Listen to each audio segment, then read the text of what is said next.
बघा, सजीवांचं वर्गीकरण म्हणला तर सजीवांचं वर्गीकरण सगळ्यात पहिला कृत्रिम पद्धतीने कोण केलं होतं? अरिस्टॉटल आणि थिओक्रेटिस. कृत्रिम पद्धतीने वर्गीकरण कोण केलंय? अरिस्टॉटल आणि थिओक्रेटिस. त्यानंतर नैसर्गिक पद्धतीने वर्गीकरण करण्याचा प्रयत्न, बरोबर आहे का, त्यांच्या गुणावर आधारित कोण केलं होतं? जॉर्ज बेथम आणि जोसेफ हुकर यांनी केलं होतं.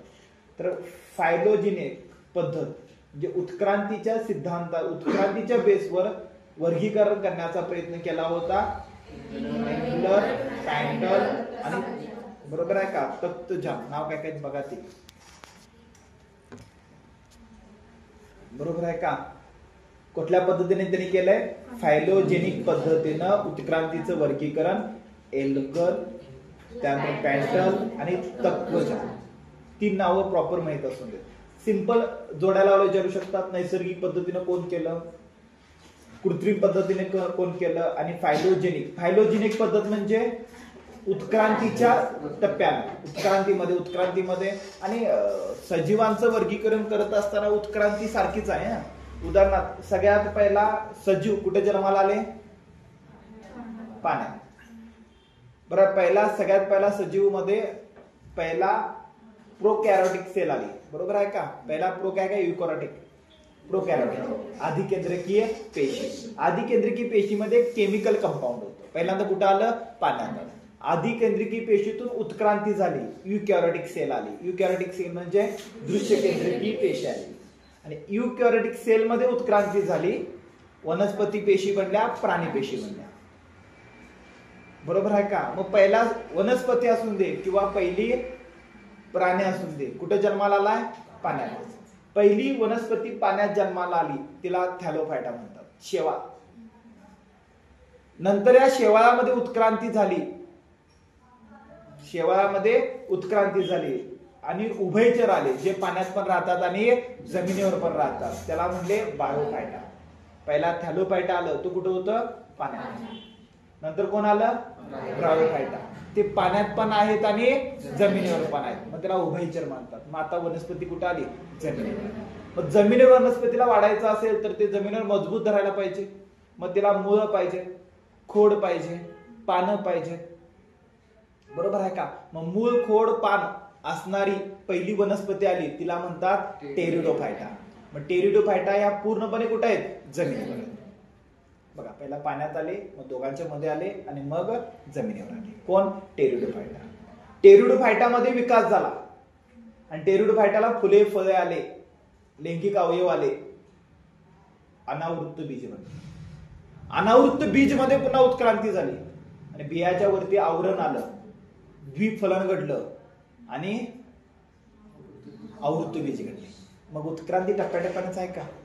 सेम जसं वनस्पती उत्क्रांती झाल्या सेम तसंच प्राण्यांची उत्क्रांती झाल्या. प्राण्यांच्या मध्ये पण पहिला प्राणी एक पेशी, पहिला सजीव कुठे जन्माला आला? पाण्यात. अमिबा असेल, पॅरामेशियम असेल, जीवाणू असेल, सगळे एक पेशी कुठे जन्माला आलेत? पाण्यात. नंतर पहिला बहुपेशी सजीव जन्माला आला, संघ पेरिफेरा मधला, पाण्यातच आहे. पाठीचा कणा असणारा पहिला सजीव जन्मात आला, पाण्यातच आहे. नंतर पाणी आणि जमीन दोघांच्यावर आले, त्याला उभयचर म्हणतात. उभयचर वर्ग पुढे येतो ना, बेडूक, ज्यांचं जन्म पाण्यात होतो आणि वाढ जमिनीवर होते, उभयचर. उभयच्या नंतर मग भूचर आले, जे जमिनीवर राहणार आहे. भूचरच्या मध्ये उत्क्रांती झाली, पुढच्या दोन हाताचं रूपांतर पंखात झालं आणि खेचर बनले, हवेत उडणारे. म्हणजे उत्क्रांती होत असताना पाण्यातून टप्प्याटप्प्याने आणले ना. मग अशा उत्क्रांतीच्या बेसवर वर्गीकरण केलं तर त्याला काय म्हणतात? कळालं? फायलोजेनिक शब्द कळाले. कृत्रिम पद्धत म्हणजे काय कळालं? आपण पाहिलंय. कृत्रिम पद्धतीने अरिस्टॉटल आणि थिओक्रेटिस, नैसर्गिक पद्धतीनं जॉर्ज बेथम, जोसेफ हुकर आणि फायलोजेनिक पद्धतीनं मेंडलर, कॅन्टल, तत्वज्ञान. नावं कळाली? ठीक आहे. त्यानंतर पुढे वर्गीकरणाचा इतिहास सांगितलाय बघा. पहिला कार्ल लिनियस यानं वर्गीकरण दोन भागात केलं. कोणते दोन भागात? वनस्पती आणि प्राणी. हेकेलनं तिघांचं वर्गीकरण केलं, प्रोटिस्टा, वनस्पती, प्राणी. प्रोटिस्टा हा वर्ग कोण आणला? हेकेल. चॅटन यानं आधी केंद्रकीय आणि दृश्य केंद्रकीय असं वर्गीकरण केलं. कोपलॅन्ड, मोनेरा, प्रोटिस्टा, वनस्पती, प्राणी 4 सृष्टीमध्ये वर्गीकरण केलं आणि व्हिटॅकरनं पंचसृष्टी वर्गीकरण केलं. यामध्ये मोनेरा, प्रोटिस्टा, कवक, वनस्पती, प्राणी आले का? मग विचारलं प्रोटिस्टा हा वर्ग कोण आणला? हेकेलनं आणला. बरोबर आहे का? मोनेरा हा वर्ग कोपलॅन्डनं आणला आणि कवक हा वर्ग व्हिटॅकरनं आणला. पंचसृष्टी वर्गीकरण हे सर्वात मान्य वर्गीकरण असं गृहीत धरलं जातं. त्याच्या पुढचे पण बाकीचे ते एकदा वाचन करा, आवश्यक नाहीत, कधी पुढे जात नाहीत. पण पुस्तक हे अपडेट आहे. असं पुस्तक अपडेट त्यामुळे त्यांना पुढच्या गोष्टी द्यावे लागतात. त्यांच्या स्पर्धा लागल्यात, भविष्यात अजून 4-5 नाव येतील. अजून आता एवढं विज्ञान, सुरुवातीचं विज्ञानचं पुस्तक पहिला एवढं होतं, मग एवढं झालं, मग एवढं झालं, आता एवढं झालं. भविष्यात एवढं होईल. कारण नवीन आवृत्ती काढताना काहीतरी ऍड करायला पाहिजे आणि हा डाटा खूप मोठा आहे, मग पुढे वाढतच जाणार आहे. इतिहास कळाला, काल पाहिला होता. त्यानंतर सजीवांचं वर्गीकरण सांगितलं बघा, प्राणी आणि वनस्पती. बरोबर आहे का? 5 भाग तिथं सांगितले बघा, वाचन केलं तर समजतं. आणि कृत्रिम पद्धतीने वर्गीकरण सांगितले, प्राण्यांचं भूचर, जलचर, उभयचर, खेचर. वनस्पतीचं झुडूप, वृक्ष, रोपट, वेली. काल व्याख्या पाहिल्या सगळ्यांच्या. कृत्रिम पद्धतीने सांगितलं बघा, त्यामध्ये ते प्राणीसृष्टीचं वर्गीकरण सांगितलंय. जलचर मध्ये उदाहरणात कोण येतं, भूचर कोण येतं, उभयचर कोण येतं, खेचर कोण येतं सांगितलं. वनस्पतीचं वृक्ष, झुडूप, रोपटे, वेली सांगितलं. त्यानंतर एक खालचे 2 पॉइंट वेगळे आहेत बघा, ते महत्वाचे. बहुवार्षिकी वनस्पती. बहुवार्षिकी वनस्पती म्हणजे इथं वाचन करायचं नाही. तुमचं पुस्तक आहे, तुम्ही घरातलं वाचन करून आलाय, इथं आठवायचं नाही. आठवलं तुम्ही आहे की इथं वाचन करायचं असेल तर मग काय उपयोग आहे? इथं फक्त ते बघायला आणले. बहुवार्षिकी वनस्पती म्हणजे ज्यांना वर्षात अनेकदा फुले येतात.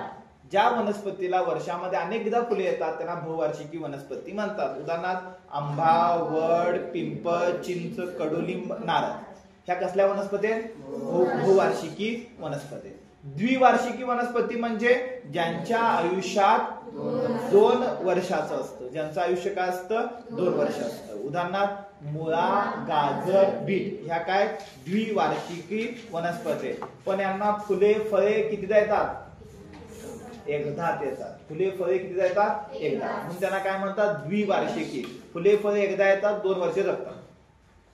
आणि बहुवार्षिकी ते अनेक वर्ष जगतात. फुले, फळे, बिया भरपूर येतात.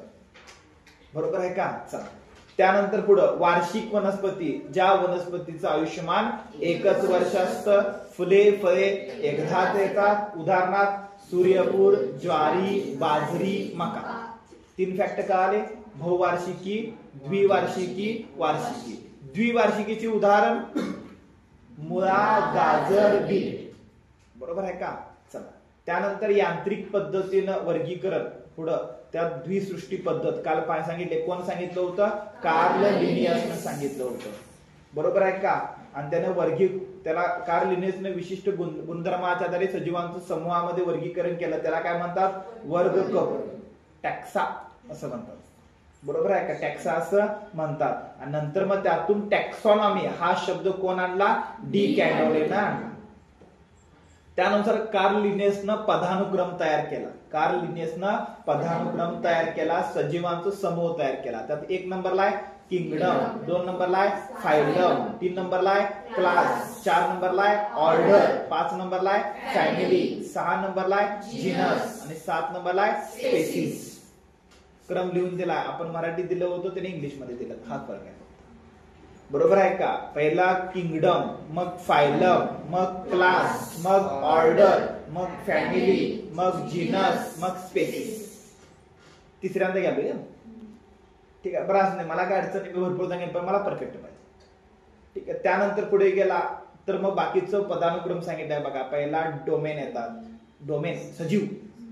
डोमेन म्हणजे काय? सजीव. मग आली सृष्टी, मग आली उपसृष्टी, मग आला संघ, मग आला उपसंघ, मग आला वर्ग, मग उपवर्ग, मग गण, उपगण, कुल, उपकुल, प्रजाती, उपप्रजाती, जाती. हा कुणाचा आहे? कार्ल लिनियसचा पदानुक्रम. कार्ल लिनियसचा पदानुक्रम काय आला? त्यामध्ये सगळ्यात मोठं किंगडम म्हणतात, पण त्याच्यावरती पण डोमेन. ऑप्शन मध्ये डोमेन असेल तर पहिला कशाला गोल करायचं? डोमेन. किंगडम मध्ये दोन येतात, वनस्पती आणि प्राणी. काय समजायलंय का? मग सगळ्यात पहिला सजीव येणार, सजीवांचे दोन, वनस्पती आणि प्राणी.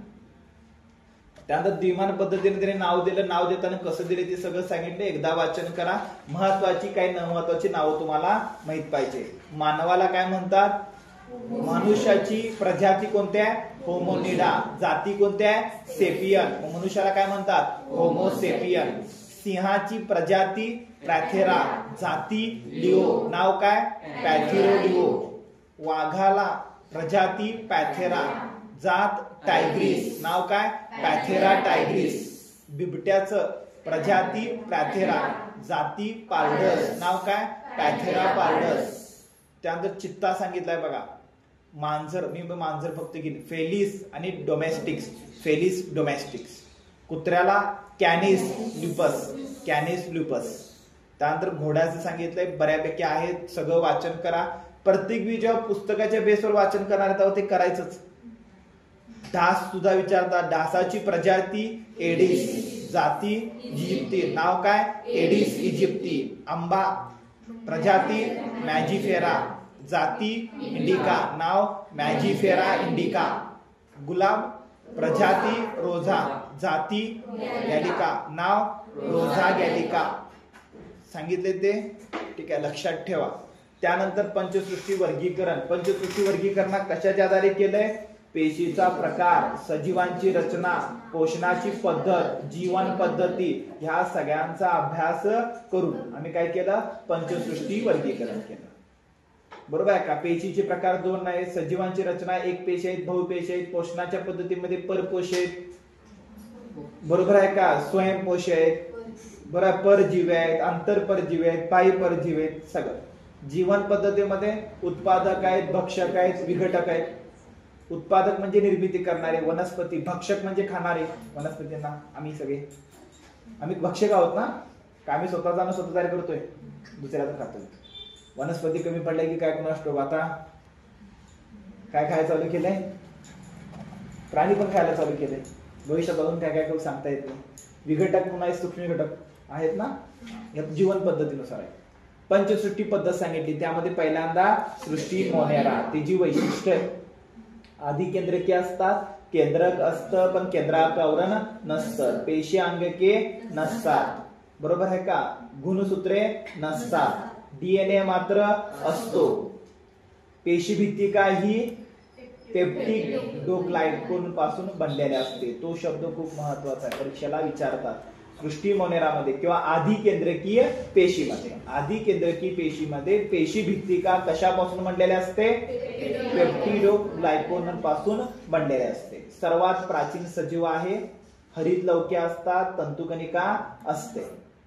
त्यानंतर आकारानुसार जीवाणूंचे प्रकार आहेत. कोकस म्हणजे गोलाकार, आपण पाहिले, कोकस म्हणजे गोलाकार. बेसिलस म्हणजे दंडाकृती, स्पिरिला म्हणजे सर्पिलाकृती आणि व्हिब्रिओ म्हणजे कॉमाशे.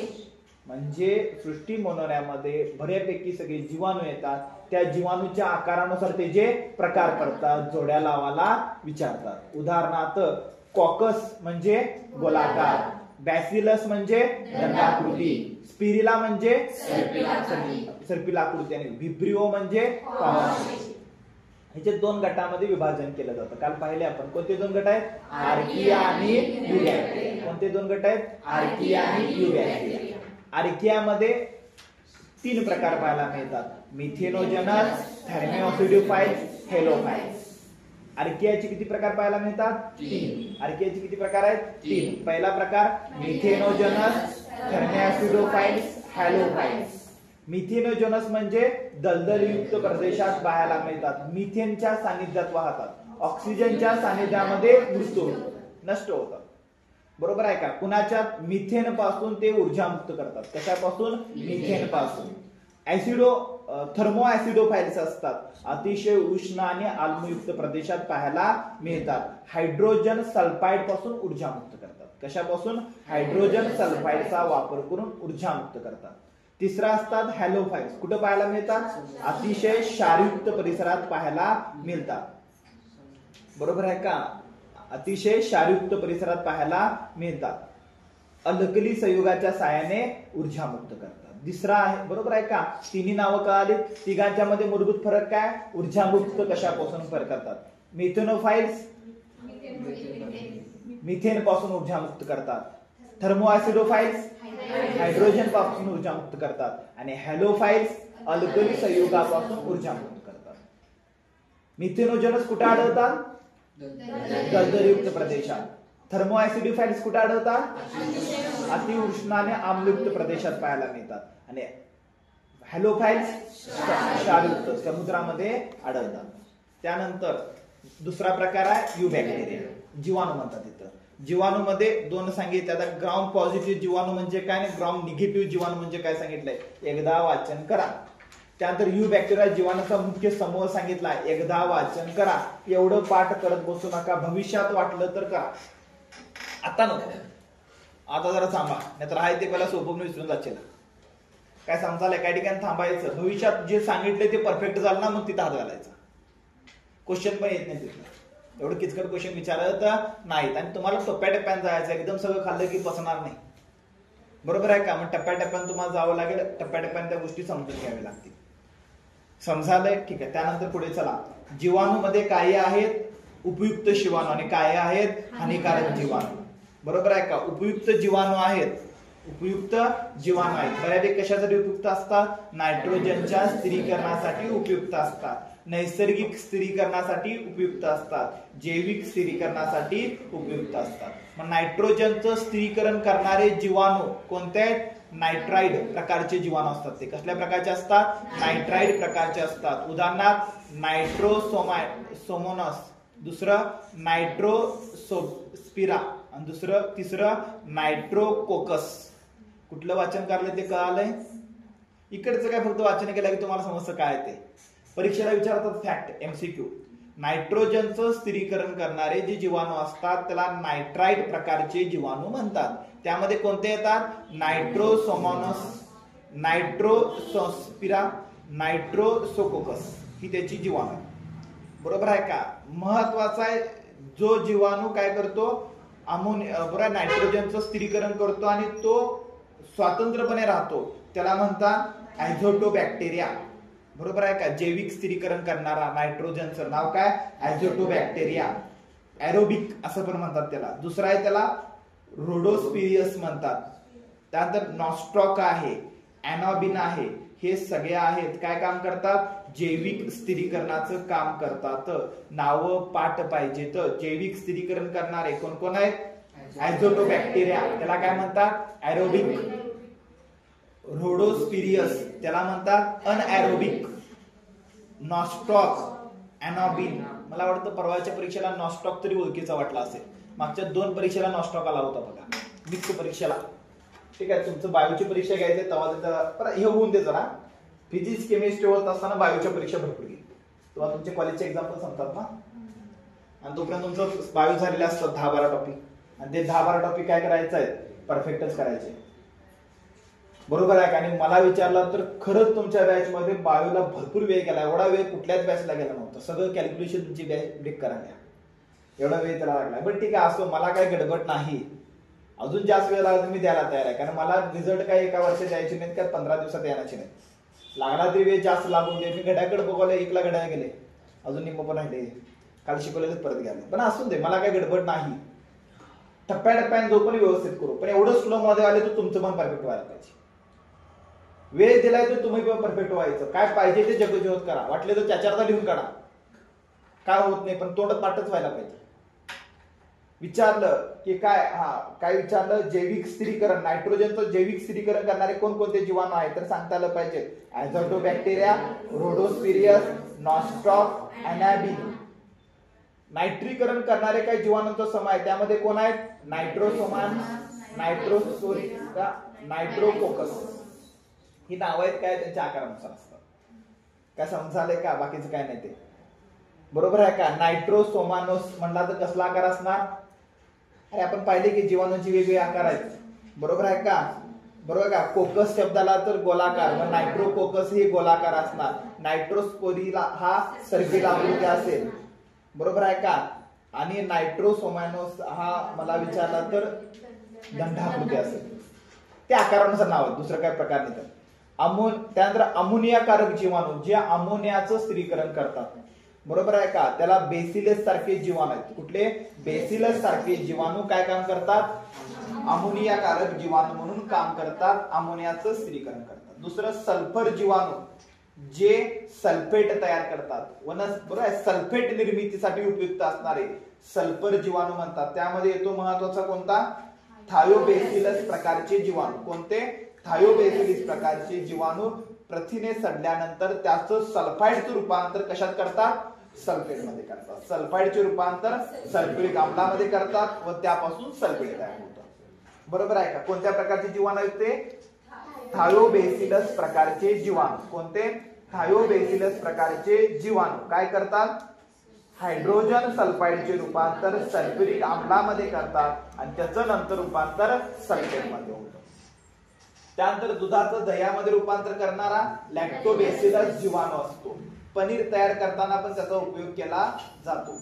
पनीर तयार करताना जे उपयोगात येतो त्याला काय म्हणतात? ल्युकोनॉस्ट्रोक जीवाणू. प्रॉपर पार्टच पाहिजे. पनीर तयार करण्यासाठी उपयुक्त कोणता जीवाणू आहे? ल्युकोनॉस्ट्रोक जीवाणू. कोणता जीवाणू आहे? ल्युकोनॉस्ट्रोक जीवाणू. कशासाठी उपयुक्त आहे तो? पनीर तयार करण्यासाठी उपयुक्त असणारा जीवाणू. पनीर तयार करण्यासाठी उपयुक्त असणाऱ्या जीवाणूमध्ये कोणता येतो तो कळाला? नाव काय त्याचं? बरोबर आहे का? ल्युकोनॉस्ट्रोक जीवाणू. दुधाचं दह्यामध्ये रूपांतर करणारा लॅक्टोबेसिलस. ताग बनविताना उपयोगात येणारा स्ट्रेप्टोकोकस, थर्मोफिलस व लॅक्टोबेसिलस. बरोबर आहे का? आहेत कळालं काय काय? व्यवस्थित समजालंय? जरा प्रयत्न करायचं. मला माहित आहे आपण सगळे आर्ट्स बॅकग्राऊंडचे आहोत. आपण सगळे म्हणजे माझ्यासोबत काय समजालंय का? एका दुसरं कोणतं सायन्स वाले आहेत ते म्हणणार सर काय किरकोळ आहे आमच्यासाठी. बरोबर आहे का? पण आर्ट्स बॅकग्राऊंडची मुलं अडकतात कुठं? सायन्स मध्ये. म्हणून मी सायन्सला जास्त वेटेज देतो, कारण आमची मुलं तिथे करतात. कारण सायन्सची मुलं 15 मार्क घेतात 20 पैकी विज्ञानला, आणि आम्ही 20 पैकी 5-2 पोस्ट गेली. कशामुळे? सायन्स. आयुष्यभर सायन्सला दोष देत बसतात आणि काही असतात त्यावर मात करतात आणि टॉपचं करतात. तुम्ही कशातले आहात? दोष देत बसणाऱ्यांची. कशातले आहात? परफेक्ट करायचं काय? मला वाचा येत नाही, उच्चार करता येत नाही म्हणून रडगाणं सांगत बसायचं. प्रॅक्टिस करायचं. प्रॅक्टिस केल्यानंतर मॅन काय म्हणतात ना, प्रॅक्टिस बी मॅन परफेक्ट असं म्हणतात ना. प्रॅक्टिस केल्याशिवाय मनुष्य कधीही परफेक्ट होत नाही, कुठल्याही सेक्टरमध्ये होत नाही. मला जर विचारला मागचे 40 दिवसाचे लेक्चर जर काढला तर 22 तुमचा टॉपचा झालाय. जरा कमी डॉक्टरला पण काय बोलते ते कळू शकते. बरोबर आहे का? भरपूर जण आहेत आपल्या क्लासचे, एक स्टुडंट पण आहेत तसे. एक तिचा दवाखान्याचा कॉन्टॅक्ट आला होता, इमर्जन्सी होते, सगळं झालं. ती म्हणते सर ते डॉक्टर काय काय सांगत होतं आम्हाला, ते ब्लड कोटिंग झालंय, त्याला असं कमी करायला पाहिजे, हे करायला पाहिजे, त्यासाठी हे उपचार आहेत, ते उपचार आहेत. सगळं सांगताना मला फक्त एकच आठवतं तुमचं लेक्चर, कारण त्या सगळ्या गोष्टी आम्हाला झाल्या होत्या. गोळ्या औषध ते बघण्यानंतर खालचे कंपाऊंड बनण्याचं कळतं, हे कंपाऊंड काय, कारण केमिस्ट्री शिकवलंय. बरोबर आहे का? तर नाव काय येतात हे आम्हाला कळतं. तुम्हाला पण माहिती आहेत की आता. बरोबर आहे का? कोणती गोळी कधी देतात, कोलेस्ट्रॉलची मात्रा कमी करण्यासाठी काय देतात, काय देतात, काय नायसिन. ऐकून माहिती आहे ना? कशात असतं? कुठल्या जीवनसत्वात असतं ते? कुठल्या जीवनसत्वाला नायसिन असतं? B3 मध्ये. ऐकून माहिती आहेत ना? मग ते कधी तर पाठीमाग गोळ्याच्या भेटून गेलेलं असतंय, औषधावर लिहिलेलं असतंय. भारी वाटतंय. बरोबर आहे का? आपण टाकीच्या लेक्चरला प्रेझेंट पाहिजे, सांगितलेल्या गोष्टी व्यवस्थित करायला पाहिजे, आता जे चालू आहे त्याला प्रेझेंट पाहिजे, आणि सगळ्यात महत्वाचं प्रयत्न केलं पाहिजे, धडपडलं पाहिजे. मी बघा कसं टप्प्याटप्प्यानं आत घुसावते. पहिला वरचं सोपं सोपं सांगितलं, मग काय भारी वाटलं. काल थोडंसं आत गेलं आणि आत पूर्ण आत गेले, पूर्ण डिटेल मध्ये गेले. काय समजालंय का? एकदा फक्त रिपीट करा आणि मग सांगा मला फक्त. अमोनिया संदर्भात जीवाणू, अमोनिया संदर्भात बेसिलस सारखे जीवाणू. सल्फर जीवाणू कुठला आहे? थायोबेसिलस सारखे. दुधाचं दह्यामध्ये रूपांतर करणारं लॅक्टोबेसिलस जीवाणू. पनीर उद्योगामध्ये ल्युकोनॉस्ट्रोक. बरोबर आहे का? ताग बनविताना स्ट्रेप्टोकोकस, थर्मोफिलस, लॅक्टोबेसिलस. बरोबर आहे का? त्यानंतर जैविक स्थिरीकरण करणारे ॲझोबॅक्टेरियस, रोडोस्पिरियम, नॉस्टॉक, अॅनाबिना आहेत का? हे काय? जैविक स्थिरीकरणाचं काम करतात. त्यानंतर हानिकारक जीवाणू. हानिकारक जीवाणू म्हणजे जे विनायट्रीकरणाचं काम करतात, जमिनीचं नायट्रोजनची मात्रा कमी करतात, जमिनीची सुपीकता कमी करतात. शरीराच्या आत गेले तर आपल्याला त्रास करतात, आजार होतो, त्याला काय म्हणतात? घातक जीवाणू, हानिकारक जीवाणू. उदाहरणार्थ विनायट्रीकरणासंदर्भात कोण कोण आहेत? मायक्रोकोकस डिनायट्रिफिकेशन, नावातच घावतंय बरोबर. ऑप्शन मध्ये नाव असतं की कुठला आहे? मायक्रोकोकस डिनायट्रिफिकेशन. दुसरा आहे थायोबेसिलस डिनायट्रिफिकेशन बरोबर. हे जीवाणू कसे आहेत? नायट्रीकरणाच्या, नायट्रोजनच्या नत्र स्थिरीकरणाच्या विरोधात काम करतात. दुसरा आहे त्याला म्हणतात स्टेफिलोकोकस. स्टेफिलोकोकस सारखे जीवाणू हे सालेमोनेला सारखे जीवाणू असतात जे विषारी संयुग म्हणून काम करतात. शरीरामध्ये गेले तर आपल्याला आजार होतात. सालमेना पुढे येणार आहेत, रोग आणि विकार टॉपिक मध्ये पाहणार आहोत. म्हणजे असे काही जीवाणू आहेत ते शरीराच्या आतमध्ये गेले तर आपल्याला आजार होतो. उदाहरणार्थ कोणता? स्टेफिलोकोकस, सालमोनेला सारखे आजार होतात. त्यानंतर क्लोडिडियम प्रकारच्या जीवाणूमध्ये शिजवलेले अन्न खराब होऊन विषबाधा होते. म्हणजे शिजवलेलं अन्न खराब करण्यासाठी कारणीभूत जीवाणू कोणता आहे? क्लॉस्ट्रिडियम. कुठला जीवाणू आहे? क्लॉस्ट्रिडियम. सालेमोन सारखे जीवाणू काय करतात? विषारी संयुगाची निर्मिती करतात. विचारलं, विषारी संयुगाची निर्मिती करणारे जीवाणू कोणते आहेत? स्टॅफिलोकोकस आणि सालेमोनेला. हे काय? विषारी संयुग तयार करतात. अन्न खराब करून विषबाधा करायचं काम कोण करतं? क्लॉस्ट्रिडियम प्रकारचे जीवाणू. इथं पुढे सांगितले बघा, क्लॉस्ट्रिडियम टिटेनी किंवा त्याला बोटुलिनम म्हणतात. हे न्यूरोटॉक्सिक असतं, मेंदूवर परिणाम करतं. मेंदूवर परिणाम करणारा कुठला जीवाणू आहे? न्यूरोटॉक्सिक किंवा त्याला नाव काय? Clostridium tetani. दुसरा आहे क्लॉस्ट्रिडियम परफेक्झिन बरोबर आहे का? हा जीवाणू रक्तावर परिणाम करतो, त्याला हिस्टोटॉपिक म्हणतात. आता न्यूरॉन्स म्हणजे मेंदूची पेशी बरं काय? हिस्ट्रो म्हणला तर रक्तामधला घटक हिस्ट्रोमाइंड असतो ना, मग त्यावर लक्षात राहतं बघा. हिस्ट्रोटॉक्सिक रक्तावर परिणाम करतो, न्यूरोटॉक्सिक मेंदूवर परिणाम करतो. त्यानंतर अँटेरिक आतड्यावर परिणाम करतं. अँटेरिक आता आतड्याला काय म्हणतात तुम्हाला माहिती आहे, त्यावर लक्षात राहतं. ती मोठी नाव नाही, तुमचं आयोग एवढं पण तुमच्यावर जुलूम करत नाही. काय करता का तुम्ही तिथपर्यंत जायत नाही, हा तुमचा प्रॉब्लेम आहे. आम्ही तिथपर्यंत गेलं पाहिजे, कारण तुम्ही एक अधिकारी होणार आहात तर बारकावे लागतात शेवटपर्यंत. अभ्यासाच्या 2 गोष्टी पूर्णच पाहिजे. कोणत्या 2 गोष्टी? संपूर्णता पाहिजे, परफेक्शन पाहिजे. महत्वाचे रिपीट टॉपिक परफेक्ट पाहिजे, अवघड टॉपिक पर्यंत पोहोचलं पाहिजे. आणि मला विचारला तर 3 दिवसानंतर तुम्हाला हे सोपं वाटत असणार आहे. अजून कितीदा क्लासमध्ये मला माहित नाही. तुम्ही थांबला तर भरपूरदा रिपिटेशन पण होणार आहे. काय समजायला का? थांबला तर ठीक आहे, म्हणजे जास्त वेळ क्लास जॉईन केला तर. लेक्चरला आता चालू आहे ना, 3ऱ्या बॅचच्या मुलांचं काय चालू आहे? कायच नाही, फक्त रिपिटेशन चालू आहे. 8 दिवसात एक विषय कव्हर करावाच लागतोय, त्याशिवाय मार्क येत नाहीत. तुम्ही रेवायच्या टेस्टला भेटला, येतात ना मार्क त्यांना. कालच्या टेस्टला भरपूर जण चांगले मार्क होते.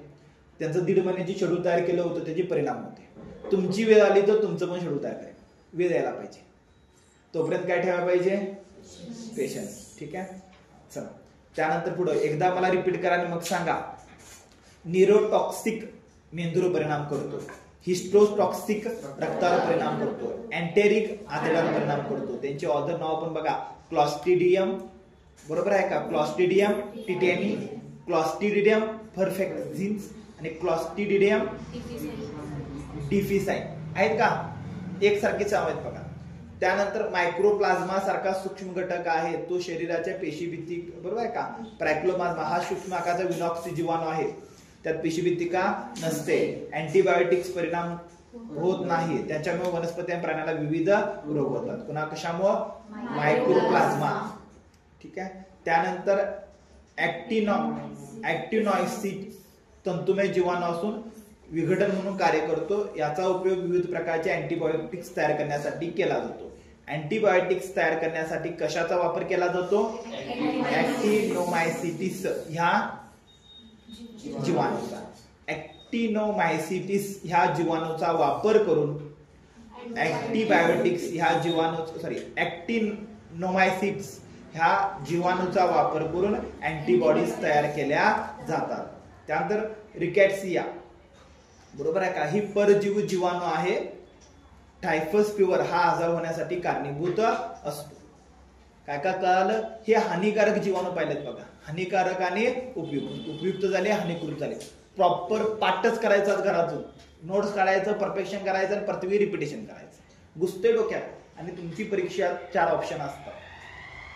पटाप 2 ऑप्शन तर पकडल्या पाहिजे उडतात, कारण अनोळखी वाटतात ना. हे कधीच वाचलं नाही, चला हे कधीच वाचलं नाही, हे 2 वाचलेत, मग हे इथं आलंय, हे इथं आलंय, हे पहिला टॉपिक होतं, हे दुसऱ्या, हा पण पहिल्या टॉपिकचा आहे, चला बोलायला उत्तर येत नव्हतं पण इलिमिनेशन आलं, प्रयत्न करावे लागतात. त्यानंतर पुढं सृष्टी प्रोटिस्टा, इथंपर्यंत समजतं. सृष्टी मोनेरा पाहिलं बघा, मला वाटतं परत लेक्चर ह्याच्यावर होणार काय असं वाटत नाही मला, बट ठीक आहे असून दे, सुरुवात चांगली व्हायला पाहिजे. सृष्टी मोनेरा म्हणला तर सृष्टी मोनेरामध्ये बरोबर मोनेऱ्याचे वैशिष्ट्य पाहिले, मोनेऱ्याचे 2, ब्युबॅक्टेरिया आणि आर्किया.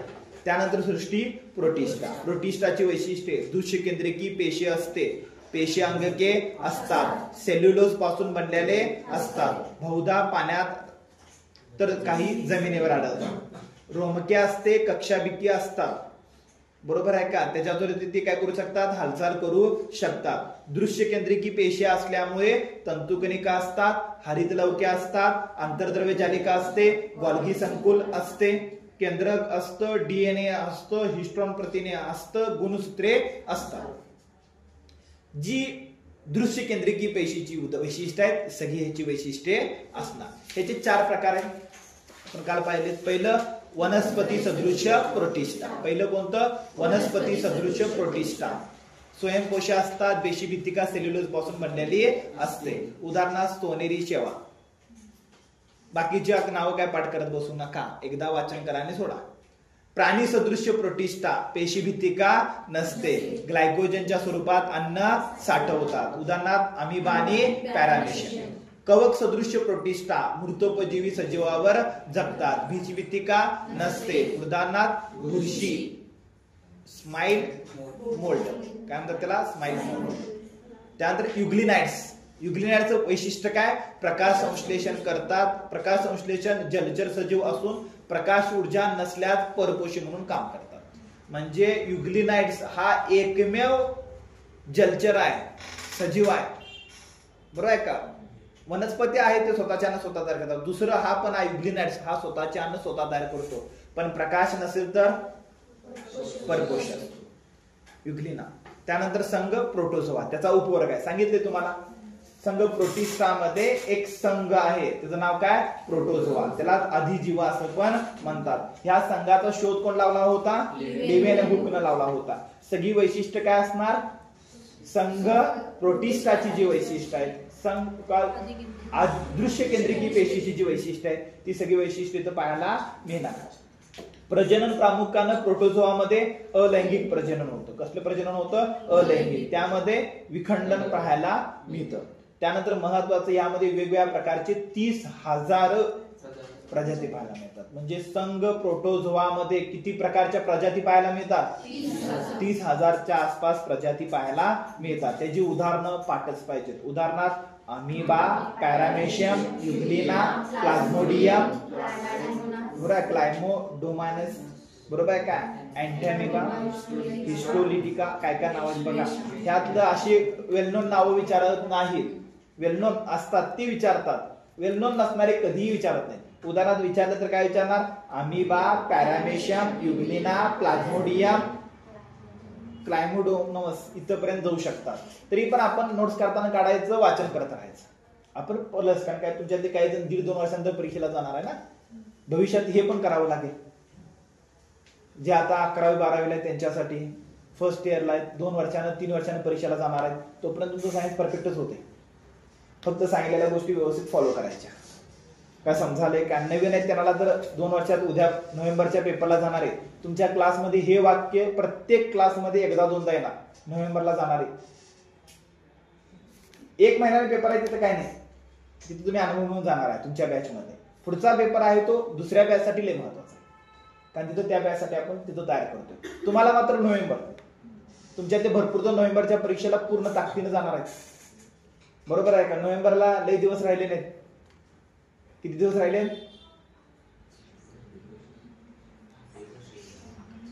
काय माहिती, पण नोव्हेंबर मध्ये आहे, नोव्हेंबर विचारायला आहे, बरोबर आहे का. आज किती तारीख आहे, 27, बरोबर 29 नोव्हेंबरला 2025 ला तुमचा कंबाईन क पेपर, म्हणजे 12 महिन्याने 2 दिवसांना, आणि 12 महिन्यापेक्षा 10 दिवस कमी केला तर कंबाईंड ब परीक्षा आहे 9 नोव्हेंबरला. 1 वर्षानंतरच आपण कॅलेंडर पाहतोय. 1 वर्ष आधी तुमच्यातले जे एसवायला आहेत, जे टेवायला आहेत, ते सगळे त्या परीक्षेला पूर्ण ताकदीने जातात. काय समजालंय का? समजालंय? म्हणजे आपण किती पुढचा विचार करून क्लास आउट केला ते कळालं. मग सांगितलेल्या गोष्टी करणं ही कोणाची जबाबदारी आहे? सरांची आहे. आणि करणार आहात का अजून आयाराम गैराम चालू आहे, घेऊन बसायचं फक्त अभ्यासाला? असं कोण नाही सोडा, आपल्या क्लासचे तसं कोण नसतात. जे कमीत कमी 1 ते 1.5 महिना क्लासमध्ये बसतात ते. ठीक आहे, 1.5 महिने बसल्यानंतर सवय लागते, तोपर्यंत नाही लागणार. कारण मटेरियल पाहिजे, पुस्तक पाहिजे, डाटा पाहिजे. ठीक आहे, चला. त्यानंतर पुढं प्रोटोजोआ संघाचे 4 गटात वर्गीकरण केलंय. एकदा वाचन करा आणि सोडून द्या. पहिला जे शिकवले ते परफेक्ट झालं तर ते करा, अन्यथा करायची आवश्यकता नाही. त्यानंतर आदिजीवामुळे होणारे रोग सांगितल्यात बघा, इथंच पाठ करून टाका. प्लाझ्मोडियम व्हायवॅक्स मुळे मलेरिया होतो. प्रसार कोण करतं? अनॅफिलिस डासाची मादी. लॅशामिनो डोनिवेन्सी शब्दाचा उच्चार बघा, त्यामुळे काला आजार होतो. बरोबर काय? प्रसार कोण करतं? सँडफ्लाय. बरोबर आहे का? हाय असं पाठांतर करायचं, नोट्स करायचं, रिव्हिजन करायचं. ऑप्शन मध्ये उडतं सगळं. उच्चार करायला अवघड असतं, जरा 9वी 10वीच्या पुस्तकाप्रमाणे उच्चार करायचा. त्याचा जोड शब्द फोडतात आणि सरळ मांडणी करतात. का करतात? कारण ते 9वी 10वीला एवढे शब्द लागले ते बंद करतील ना. आपल्याला ऑप्शन मध्ये जायचं, एवढं विचारले करत बसायचं नाही. काय समजालंय का?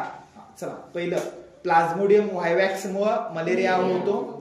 प्लाझ्मोडियम व्हायवॅक्स मुळे मलेरिया होतो. अनॅफिलिस डासाची मादी प्रसार करते. लॅशेमिनिओ डोनिवेन्सी ह्या आदिजीवामुळे काला आजार होतो. प्रसार कोण करतं? सँडफ्लाय. त्यानंतर टायपेनेसोमो ब्रुसेई ह्याच्यामुळे आफ्रिकन स्लिंग किंवा गॅबियन ताप म्हणतात. ताप येतो फक्त स्टेज फ्लाय नावाची डास आहे, तो प्रसार करत असतो. हे खालचे 3 आहेत ना, एकदा वाचन करा सोडून द्या, ते विचारत नाहीत.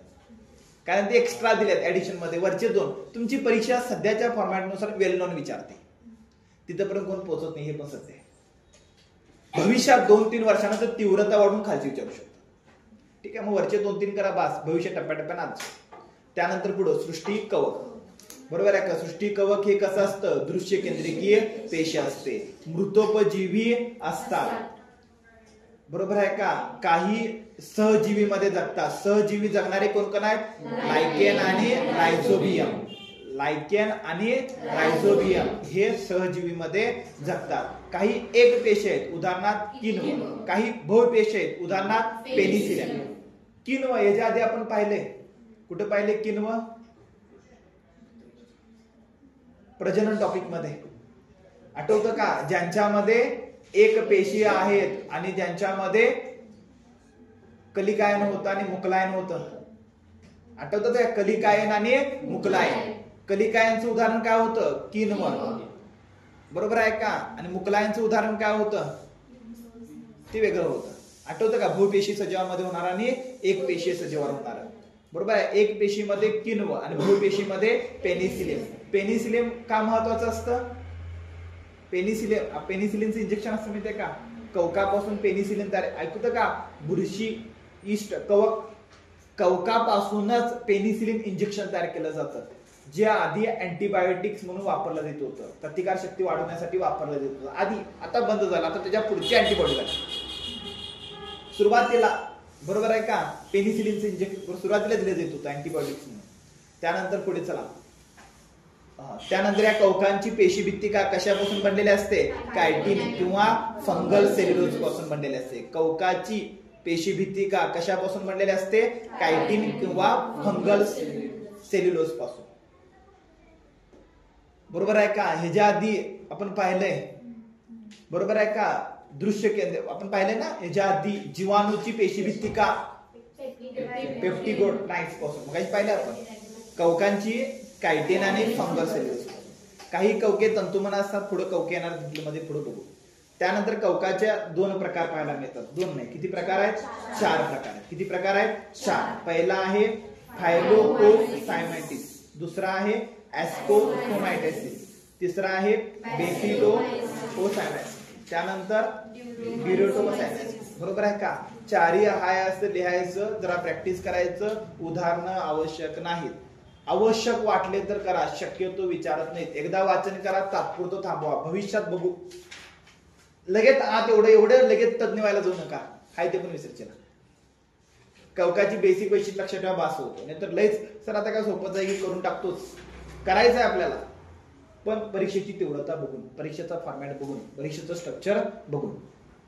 कारण आपल्याला तज्ञ का आपल्याला बीएससीचा परीक्षा द्यायच्या नाहीत, एमबीबीएसच्या परीक्षा द्यायच्या नाहीत, आम्हाला एमपीएससी द्यायचं. आणि एमपीएससी मध्ये सामान्य अध्ययन असतं, बेसिक अभ्यास पाहिजे, ऑप्शन असतात खाली उडवता येतात. त्यानंतर पुढे कवकाचं महत्व सांगितले, हे मात्र व्यवस्थित वाचन करा. मशरूम, कुठलं कवक आहे? मशरूम, त्यालाच काय म्हणतात?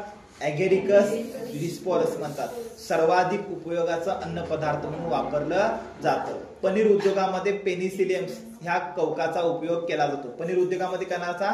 पेनिसिलियम्स. मग अशी पनीर उद्योगामध्ये बरोबर आहे का, कोणता जीवाणू असतो ते सांगितलंय. त्यानंतर अल्कोहोल, वाईन, बियर किण्वन प्रक्रियेमध्ये इस्टचा वापर होतो. हाय असं पाठ करायचं वाटलं तर चार्टला व्हीआयएमपी करा, पाठच करायचं. मशरूमचा वापर अन्न पदार्थासाठी करतो. पनीर उद्योगामध्ये पेनिसिलियमचा वापर केला जातो. अल्कोहोल, वाईन तसेच बियर मध्ये इस्टचा वापर केला जातो. किण्वन क्रिया, कुजवण्याच्या क्रियेमध्ये कोण येतं? इस्ट. कुजवण्याच्या क्रियेमध्ये कोण येतं? इस्ट. ऐकून माहिती ना, बरोबर आहे का? जिथं जिथं दारू कुजून करतात ना, द्राक्षे कुजून, आता वाईनचे प्रकार आहेत बघा, द्राक्षापासून तयार केलेली, ऊसापासून तयार केलेली, मधापासून तयार केलेली. आता प्रचार करत असताना नावं सांगत येतात तो. आणि मग थंडीच्या दिवसात कोणती प्यायची, उन्हाळ्याच्या दिवसात कोणती प्यायची.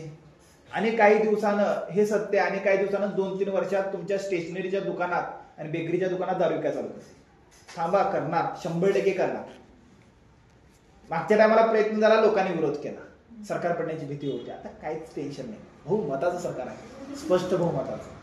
लोकांना वाटत लावायचं, दारू व्यसनात राहा तुम्ही, सत्य द्यायचं नाही, तुम्ही शिकायचं नाही, शाळा बंद पाडायचं, दवाखाने बंद पाडायचे, दारू पाजवायची, मतं विकत घ्यायची. काय समजायला का नाही? खुश करायला 1500 द्यायचं, आता 2100 द्यायचं. बरोबर आहे का? आता खुश करायला 2100 द्यायचं. शिक्षण बंद, दारू, शिक्षण बंद, आरोग्याच्या फॅसिलिटी बंद. काय समजायलंय का? त्यानंतर दारू, कारण शिकलं तर प्रश्न विचारतोय, मग दारू बेसवायचं, व्यसनाची तंबाखू, दारू, गुटखा, मावा मोठ्या प्रमाणात परमिशन द्यायचं. कारण खाऊन गुंग, ह्याला परमिशन मोठ्या प्रमाणात द्यायचं. म्हणजे आता वाईन आणि सांगताना काय, दारू, वाईन, दारू कुठं असते, अस्सल पिंडकं झालं की मग कळते, वाईन पासून सुरुवात झाली.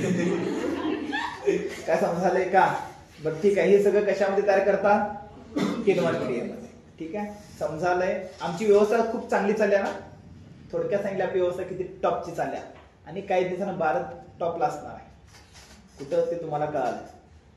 आणि हे सगळं चालू आहे ना. आता जे सगळे सरकारच्या योजना, सरकारचं स्ट्रक्चर मी थोडक्यात सांगितलं. आता जो इलेक्शन, त्यात बहुमत मध्ये आता दंगा करणारे विरोधकांनी एक फॅक्ट शोधून काढला, वजनदार आहे, की ह्या इलेक्शन मध्ये नियरली 5.5 लाख वोटर वाढलेत म्हणजे काय? ईव्हीएम पेक्षा जास्त वोटिंग झाले. ते कुठनं आलेत, कोण केलेत, कसं केलेत, कायच माहित. बघूया, आमचे न्यूज चॅनल काय दाखवणार नाहीत, विरोधक आंदोलन करणार म्हणाले. म्हणजे हा रिझल्ट मला, मी तर आधीपासून मला तो रिझल्ट मान्य आहे. मी त्या रिझल्टवर मागचे 4 दिवस बोललो नाही. तुम्ही विचार केला असणार सर काय या विषयावर बोलले नाहीत, कारण मला एक गंडवल्यासारखं वाटतं. पूर्ण अखंड महाराष्ट्राला गंडवलं. आतापर्यंत गुजरात, मध्य प्रदेश अशा अडाणी स्टेटला गंडवत होते, आता आम्हाला पण गंडवलं. कारण मला तो रिझल्ट मान्य नाही. ठीक आहे, माझ्याकडे उदाहरण नाही, एक्झाम्पल म्हणजे माझ्याकडे एक्सप्लेन करायला सध्या मी का बोललो नाही, माझ्याकडे एक्झाम्पल नाही. कारण गंडवलंय पण पुरावा पण सोडला नाही. विरोधक पुरावा शोधून काढाले. काय समजायलंय? मी मान्य करू शकत नाही 220-230 जागा महाराष्ट्रासारख्या स्टेटमध्ये कधीच येऊ शकत नाही.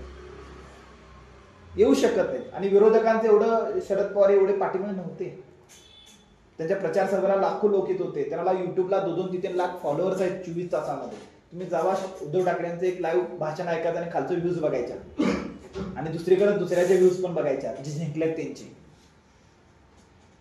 काय समजायलंय का? आणि कोल्हापूर जिल्हा 10-0 करणं म्हणजे सोपं नव्हतं. मातब्बर ना पडलेत, मातब्बर जे राजकारणात कधीच पडू शकत नाहीत. आणि त्या मानानं गद्दार निवडून आले, की ज्यांना लोकांचं काहीच मानस नव्हतं, लोक ज्यांच्यावर प्रचंड चिडले होते. हे रिझल्टचे परिणाम आहेत. आणि हे रिझल्ट तुमच्यामध्ये पण 50-60% जण असेल की ते म्हणतात हेच आम्हाला पण पटलं नाही. अक्षयच्या रिझल्ट नंतर पूर्ण मुंबई शांत होती, मुंबईत चकित होती, हे कसं काय झालं मुंबईत. आणि लक्षात ठेवा, पहिल्यांदा मुंबईत गैर मराठी आमदार जास्त निवडून आले, गैर मराठी. भविष्यात आणि कालचं एक वाक्य आहे, कालचं वाक्य काय होतं, मुंबई महाराष्ट्रातून वेगळी करायला पाहिजे, आर्थिक राजधानी म्हणून. कालच बोलले, कालच्या पेपरमध्ये फ्रंट पेजला आहे बघा, लोकसत्ता कालचा पेपर काढा आहे त्यात. भाषा लगेच बोलाने आता मुंबई कुणाच्या गेल्या, मराठी भाषिक आमदार कमी झाले. मग त्यात गुजराती असेल, यूपी, बाकीचे भाषिक आमदार वाढलेत. म्हणजे महाराष्ट्रातील मुंबई यावर मजा चालू झाली आता, आणि आम्ही मात्र निवांत आहोत. काय समजालंय का? मजेशीर पार्ट आहे. पुढचा महाराष्ट्र, पुढचे 4-5 वर्ष खूप महत्वाचे आहेत भारताच्या दृष्टिकोनातून, महाराष्ट्राच्या दृष्टिकोनातून. आता राष्ट्रीय पक्ष मोठ्या प्रमाणात सत्तेत आला ना, राष्ट्रीय पक्षाला. राष्ट्रीय पक्ष प्रादेशिक अस्मिता संपवण्याचा प्रयत्न करतो. मराठी आयडेंटिटी बंद करून त्या ठिकाणी हिंदी आयडेंटिटी, उदाहरणार्थ अंबाबाईचं नाव महालक्ष्मी करणे. कोल्हापूरची कोण आहे? महालक्ष्मी. किती जणांना माहित आहे? सर उल्लेख केलं म्हणून मी विचारलं असतं, कोल्हापूर मधली कोण? महालक्ष्मीच म्हणला असता. पण कोल्हापूरची अंबाबाई आहे. फोटो लावताना आम्ही महालक्ष्मीच फोटो द्या म्हणतो ना, का अंबाबाई द्या म्हणतो. तिने तेव्हाच केलं. आणि महालक्ष्मी ही कशाची देवता आहे? पैशाची, हातातनं पैसे येतात. आणि अंबाबाईच्या हातात शस्त्र आहे. पैसा आहे का? अंबाबाईचा फोटो बघितला किती पैसा असतो, हातातनं पैसे पडाले. काय समजायला का? संरक्षण करते आहे, दक्षिणेकडं अराजकता ती स्ट्रॉंग करणाऱ्या आलेली देवता आहे. काय समजायला का? दक्षिणेकडे एक स्ट्रॉंग स्ट्रक्चर करण्यासाठी आलेलं आहे. म्हणजे दक्षिणेकडचा दख्खनचा राजा काय कोण माहिती का तुम्हाला? ज्योतिबा, महालक्ष्मी काय त्याची स्टोरी आहे, कधी तरी शिकवेन तुम्हाला. आणि मग आता काय चालू आहे? अंबाबाईचा महालक्ष्मी. मराठीपेक्षा हिंदी महत्वाची. लहान मुलांना पहिलीपासून 3 शिकवाले, हिंदी, मराठी, इंग्रजी. काही दिवसांना आमच्या मुलांना इंग्रजी येणार, हिंदी येणार, मराठी येणार नाही. आम्ही म्हणणार होय संपूर्ण भारतामध्ये हिंदी येते, भारतात कुठं पण जाता येते, महाराष्ट्राचं मराठी डिलीट. काय समजायलाय का? जाणार. इलेक्शनचा रिझल्टचे मी भविष्याचे परिणाम सांगवले. काय समजायलाय का? कारण राष्ट्रीय पक्ष जेव्हा अग्रेसर होतो, मोठा होतो, त्याला त्याची वोट बँक करायची असेल तर तो त्यांचं राजकारण वेगळं करणार. ह्यामध्ये मराठी भाषेची अस्मिता कुठं तर राहिली पाहिजे, कुठं तर टिकली पाहिजे. काय समजायलाय का? ह्या गोष्टी टिकवणं हे आपल्या सगळ्यांचं काम आहे. कारण आता राष्ट्रीय पक्ष मोठा आहे. कारण बीजेपीला किती जागा आहेत? बरोबर आहे, 130 म्हणजे 10 कमी, त्यांना स्वतःचं बहुमत आणायला. आणि ते 10 जर आणलं असतं, सगळ्यात मोठा इतिहास झाला असता. मागच्या 42 वर्षानंतर पहिल्यांदा स्पष्ट एका पक्षाच्या सत्ता आली असती. काय समजायलाय का? फक्त 10चा खेळ होता, तेवढं का ग बसले का नाही? कुठले तर 10 आमदार आणायला पाहिजे होते. बरोबर आहे का? स्ट्राईक रेट 158 मधले 140 जिंकले असते, इतिहास झाला असता. निम्म्या जागा जिंकून त्याच बहुमत. का समजायलंय का? मला ह्या पटत नाही, मी सरळ सांगतो. मला पटत नाही, मला मान्य नाही. एवढी अॅक्युरेसी आणि एवढं वातावरण नव्हतं महाराष्ट्रामध्ये. आपली शेतकऱ्याची काय परिस्थिती आहे, आणि मी बघितलंय ग्राउंड लेवलला वोटिंग करताना कोणीही लाडकी बहिणीचा विचार केला नव्हता. तुम्ही स्वतःहून विचार करा. ते जे कारण सांगतात पण आपल्याकडे पुरावे नाहीत. बरोबर आहे का? मी काय या गोष्टी बोलतोय कारण तुम्हाला दोन्हीचं संतुलन ठेवता आलं पाहिजे. कारण आपण सध्या एकीकडे जास्त कळलोय रिझल्टमध्ये.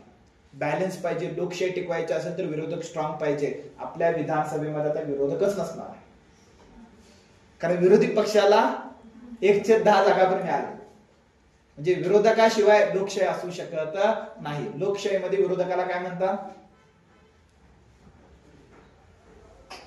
लोकशाहीमध्ये विरोधकाला काय म्हणतात? प्रतिसरकार, पर्यायी सरकार देणारे. बरोबर आहे का? आणि आमच्यासारखे शिक्षक गट असतो जो बुद्धी प्रामाण्यवादाचा असतो. म्हणजे शिक्षक असेल, डॉक्टर असेल, हे न्यूट्रल पाहिजेत आणि ते कायम सत्तेला प्रश्न विचारले पाहिजेत. सत्तेत कोण का असणार, ते बीजेपी असून दे, काँग्रेस असून दे किंवा कोण पण असून दे, त्याला काय केले पाहिजेत? प्रश्न विचारले पाहिजेत. कोण? शिक्षक, डॉक्टर, माध्यम. कारण आम्ही शिकलेले आहोत तर आम्ही सत्तेला प्रश्न विचारला पाहिजे आमच्या अधिकारासाठी. ते कोण का असणार, काँग्रेसचा असून दे किंवा बीजेपीचा असून दे किंवा अन्य कुणाचा असून दे, आम्ही सत्तेला प्रश्न विचारला पाहिजे. कारण ते आमचे, बरोबर आहे का? तुम्हाला एखादी घरात गोष्ट मिळत नाही, तुम्हाला घरात पेन पाहिजे, तुम्ही कुणाला मागणार? कुणाला मागणार? वडिलांच्याकडं. सत्ताधीश वडिला कुटुंबाचे प्रमुख आहेत ना ते, वडील असतील, आजोबा असतील, त्यांना सांगणारा प्रमुख तुम्ही आहेत, आम्हाला पेन पाहिजे, साहित्य साहित्य आणायचे, मग ते पैसे देते. तसं आपल्या पूर्ण भारताचं मायबाप म्हणजे सरकार असतं, केंद्रीय सरकार, राज्य सरकार, ते आपलं मायबाप असतं. मायबाप म्हणजे काय कळालं का? मग आमच्या फॅसिलिटी पूर्ण करणं त्यांचं काम आहे. ते जर चुकीचं वागत असेल तर आम्ही बोल करणार, सांगणार, आणि ते जर आम्हाला खोयातनं काढत असेल तर 100% बोलावं लागेल. महाराष्ट्रात कोण बोलायला तयार नाही, तेवढं गंडवलेले भारी. म्हणजे मला तर माझं माइंड मान्य करायला तयार नाही, एवढं मी सरळ सांगतोय. मला तुम्ही बीजेपी विरोधात म्हणला तरी चालेल, पण मला ते मान्यच नाही, कारण एवढं येऊ शकत नाही. वातावरण तसं नव्हतं, पण त्याने आणलंय. काय समजालंय का? बरं ठीक आहे, मी म्हणतो एखाद्या लाडकी बहिणीचा परिणाम असेल आणि प्रभाव पडला असेल, बरोबर आहे का? पण बघू, येणारा कालावधी सांगेल. कारण काय, हे जर जनतेला मान्य असेल तर त्यांनी घेतलेले डिसिजन पण जनता मान्य करायला पाहिजे. त्यांच्या डिसिजनच्या विरोधात जनता जर रस्त्यावर येत असतील तर तुम्हाला जनतेनं निवडून दिलं नाही. कारण एखाद्या, तुम्ही आता क्लासमध्ये आलाय, तुम्ही माझं बोलणं मान्य करताय, तर माझी सत्ता तुमच्यावर आधी मान्यता आहे. सर सांगितलेला अभ्यास करताय. जसं आमच्यातल्या 70% लोकांनी, 80% लोकांनी जर त्यांची सत्ता मान्य केली असेल तर त्यांनी घेतलेले निर्णय पण मान्य करायला पाहिजे. काय समजालंय का? येणाऱ्या 2 वर्षात त्या गोष्टी कळतील. खरंच त्यांना एवढं लोकांचा पाठिंबा होता काय? काल मी कुछ डाला, दाल में कुछ काला होता, काय म्हणतात ना ते, काय संपूर्ण डाळ काळी होती. बरोबर, येणारा कालावधी सांगेल. जरा वेट आणि वॉच करावं लागेल. बरोबर आहे काय? वेट आणि वॉच थांबावं लागेल. काही आकडे पण बाहेर पडतील, काही विश्लेषण पण बाहेर पडतील, जरा थांबावं लागेल. ठीक आहे, चला इथपर्यंत कळालं. कवकाचे 3 कवकाचे उपयोग कराले. ठीक आहे, आपण दारूवरनं बाहेर गेलो होतो, प्रत्येकडे द्या. ती शब्द आली की मी कायम बाहेर जातो, मला सवय येते, कारण मला ते तिथे विषय थांबवू वाटत नाही. कारण डोक्यात सारखं भिनवायचं आहे की ह्या गोष्टी आपल्याला आयुष्यात कधी करायच्या नाही. कारण आपल्या युवा पुढे सगळ्यात मोठी समस्या ते, आणि राजकारणी आम्हाला तेच पाजवणार आहे. बरोबर आहे का? एक तर धर्माची गोळी द्या, नंतर दारूची गोळी द्या, नंतर तंबाखूची गोळी द्या. त्यात लोक काय समजतात का? गुंगीत जातात आणि मग त्यांच्यावर राज्य करायचं, अस्थिरतेमध्ये राज्य करणं. ते शाणे झाले तर प्रश्न विचारतील, मग त्यांना काय करायचं? खोळ करायचं. स्टेटस ठेवला होता ना इलेक्शनच्या आदल्या दिवशी, ते याच्यातला 12वी फिल्म मधला, जनता पढ लिखी होगी, आहे ना, माहिती आहे तुम्हाला? बरोबर आहे का? चला, त्यांची वोट बँक होणार नाही, तुम्ही बघितलाय ते. त्यानंतर कवक झालं, त्यानंतर सृष्टी वनस्पती. म्हणजे वनस्पती म्हणजे कळतं, बहुपेशी असतात, पेशी भित्तिका सेल्युलोज पासून बनलेले असते. उदाहरणार्थ शेवाळ, बायोफायटा, टेरिडोफायटा, अनावृत्त, आवृत्त. प्रजनन हे लैंगिक आणि अलैंगिक पद्धतीनं होतं. उदाहरणार्थ शेवाळ, त्यामध्ये कारा, स्पायरोगरा. टेरिडोफायटामध्ये लायकोपोडियम, नेचे, फर्न. ब्रायोफायटामध्ये रिक्सिया, फिनारिया.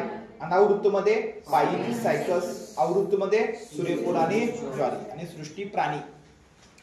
बरं, प्राणी सृष्टी म्हणजे सांगितलं बघा तिथं, जलचर, उभयचर सगळे येणार. सर्व पृष्ठवंशी आणि अपृष्ठवंशी प्राणी येतात. पाठीचा कणा असणारे आणि पाठीचा कणा नसणारे. इथं तुमचा पहिला पॉईंट कव्हर होतो. ते सोडून तुम्हाला शिकवत असताना काल आणि 2-3 गोष्टी सांगितल्या होत्या की काही 2-3 घटक आहेत ते वर्गीकरणामध्ये बसत नाहीत. वर्गीकरणाला ते अपवाद आहेत. कोणते 3 घटक अपवाद आहेत? लायकेन, विषाणू, व्हायरस. बरोबर आहे का? लायकेन, विषाणू आणि व्हायरस. लायकेन हे सहजीव आहे, कुठंच बसत नाही.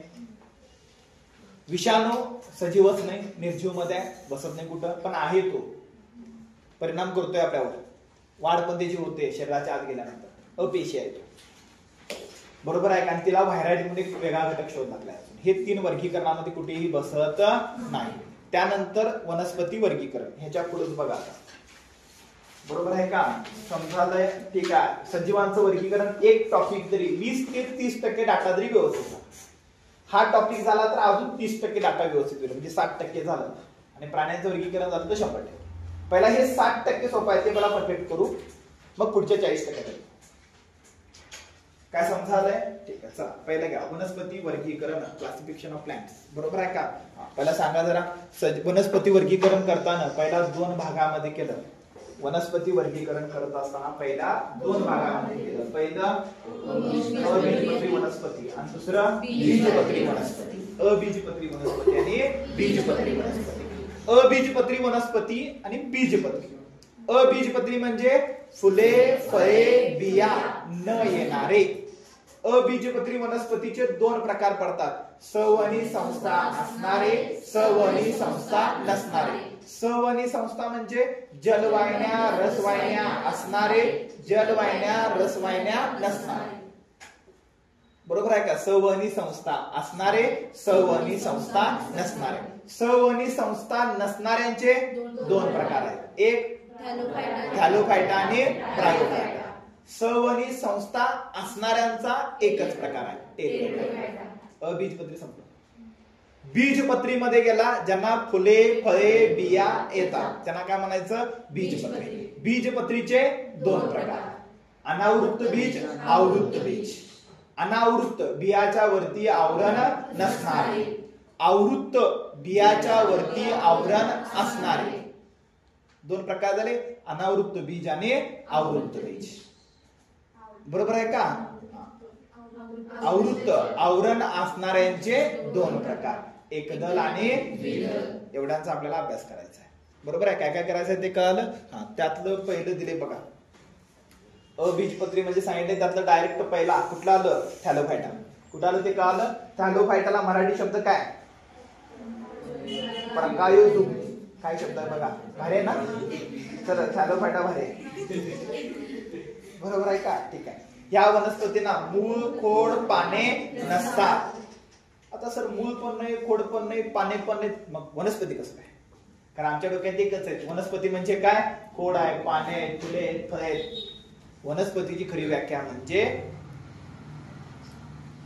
काय? पुढे बोला की, तुम्ही पूर्ण करायचं वाक्य. वनस्पती म्हणजे काय आणि प्राणी म्हणजे काय? दोघांच्यात मूलभूत फरक काय? वनस्पती म्हणजे स्वतःचे अन्न स्वतः तयार करणारे, प्रकाश संश्लेषण करणारे, हरित लवके असणारे. बरोबर आहे का? म्हणजे वनस्पती. एखादी फुले फळे खोड पान नसलं तरी पण स्वतःचा अन्न स्वतः करत असेल, हरित लवके असेल तर वनस्पती.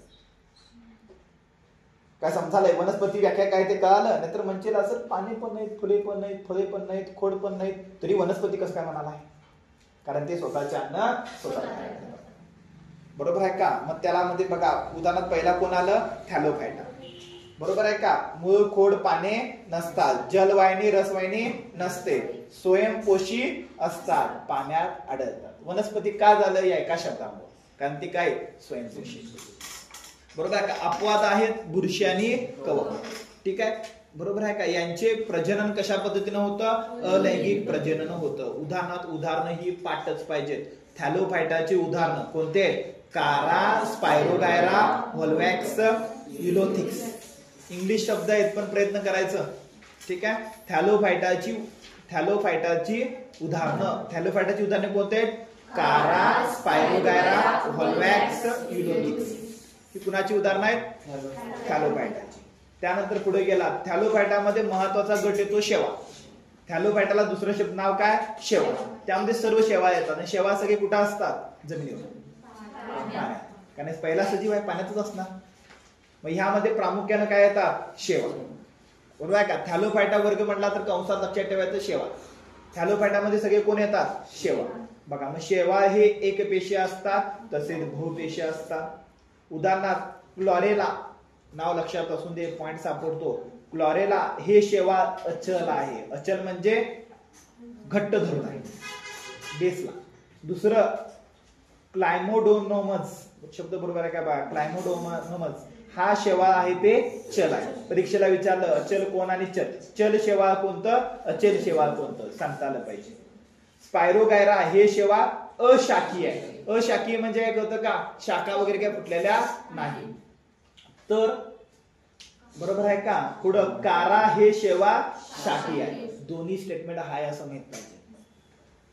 स्पायरोगायरा म्हणला तर हे अशाखीय आहे, तर कारा म्हणला तर शाखीय. स्पायरोगायरा म्हणला तर अशाखीय, कारा म्हणला तर शाखीय. त्यानंतर सॅरगॉसम हे समुद्र तण म्हणून वापरलं जातं. जसं आपण हे म्हणतो ना, तण आलं म्हणतात ना शेतात, लवाळा वगैरे शब्द आपल्याला वापरतात बघा. शेतकरी कुटुंबातला माहित असेल, बाकीच्यांना काय माहित नाही. तसं समुद्री तण कुणाला म्हणतात? सॅरगॉसम, याला समुद्री तण म्हणतात. बरोबर आहे का? शब्द बरोबर आहे का? सार्गॉसम. त्यानंतर पुढे शेवाळची पेशीभित्तिका द्विस्तरीय असते. बाह्य आवरण पॅक्टिन पासून बनलेलं असतं. कशापासून बनलेलं असतं? पॅक्टिन. सेल्युलोज असतं आणि पॅक्टिन. पॅक्टिनला आयएमपी करा. याच्या आधी पॅक्टिन, याच्या आधी पण शब्द येऊन गेला. शेवाळमध्ये वेगवेगळे वर्णलौके असतात आणि वर्णलौकामुळे त्याला वेगवेगळे कलर प्राप्त होतात. बरोबर आहे का? उदाहरणार्थ क्लोरोफिल ए हे वर्णक अत्यावश्यक असून ते सर्वत्र आढळतं.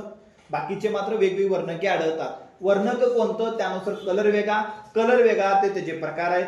क्लोरोफिल, फायोफिल, रोडोफिल. क्लोरोफिल म्हणजे हरित शेवाळ, फायोफिल्स म्हणजे ब्राऊन शेवाळ, रोडोफिल्स म्हणजे लाल शेवाळ. आणि कलर कशामुळे येतो? लवकांच्यामुळे. टॅमॅटोला लाल कलर येतो ना? कशामुळे? लायकेन. लायकेन काय? लायकोपिन. काय येतं? लायकोपिन. ऐकून पाहिले का? शिकवले तुम्हाला. वांगी जांभळं होतं कशामुळं? बीट लाल कशामुळं असतं? गुलाबी असतं ना बीट. कशामुळं? व्हिटॅमिनमुळं. गाजर नारंगी बनतं. शिकवले ना? मग ही वर्णक आहेत. पानं हिरवे असतात. हरित लौका. काय समजाले का? लौकी म्हणायचं नाही, हरित लौकी. म्हणजे वनस्पतीला वेगवेगळे कलर प्राप्त होतात. कशामुळं? लवकांच्यामुळं. तसेच शेवाळ वेगवेगळे कलर प्राप्त होतात. कशामुळं? वेगवेगळ्या लवकामुळे. आणि कलर वरून त्याचे 3 प्रकार. ठीक आहे, पुढे येणार आहे ते. त्यानंतर शेवाळमध्ये स्टार्चच्या स्वरूपात अन्नाचं साठवणूक होते. कशाच्या स्वरूपात? स्टार्च. त्यानंतर लॅमिन. स्टार्च फक्त लक्षात ठेवा.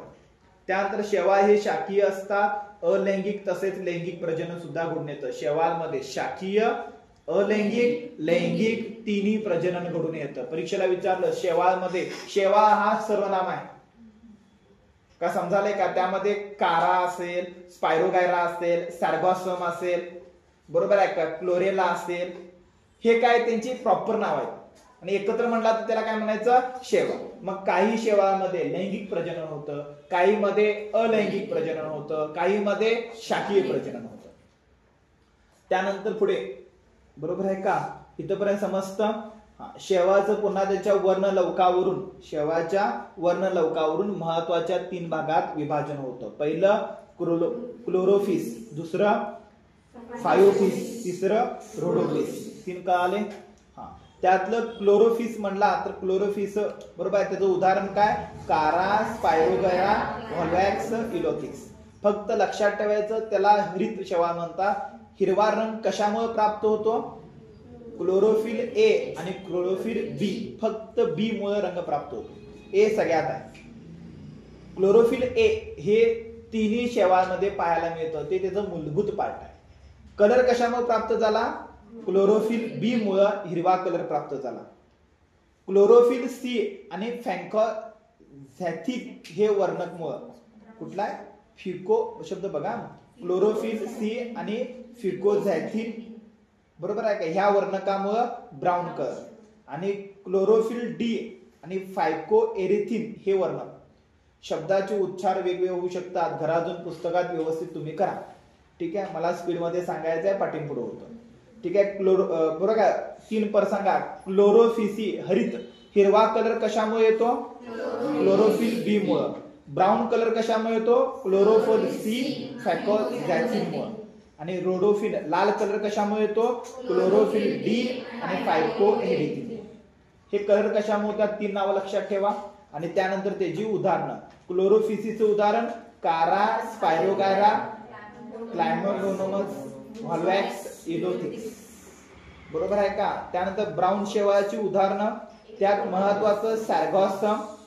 बरोबर आहे का? त्यानंतर फ्युकॅस. 2-3 लक्षात ठेवा. सगळं करत बसू नका. जे वेल नोन आहे तेवढं फक्त करायचं. बाकीचं एकदा वाचन करायचं. आणि रोडोफिसीचं उदाहरण म्हणला तर कॉक्टेस डिप्सस, जेलिडियम. जेलिडियम एक लक्षात ठेवा.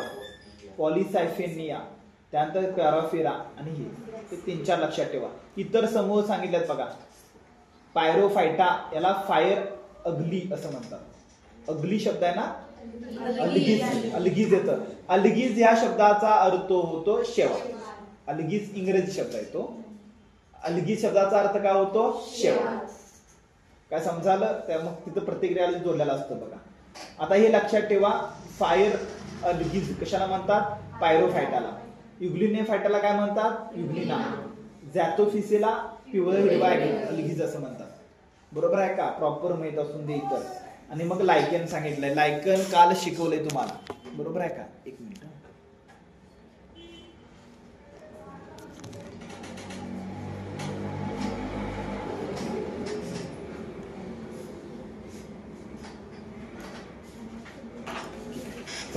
इथं लायकेन घेत नाही, काल शिकवलंय.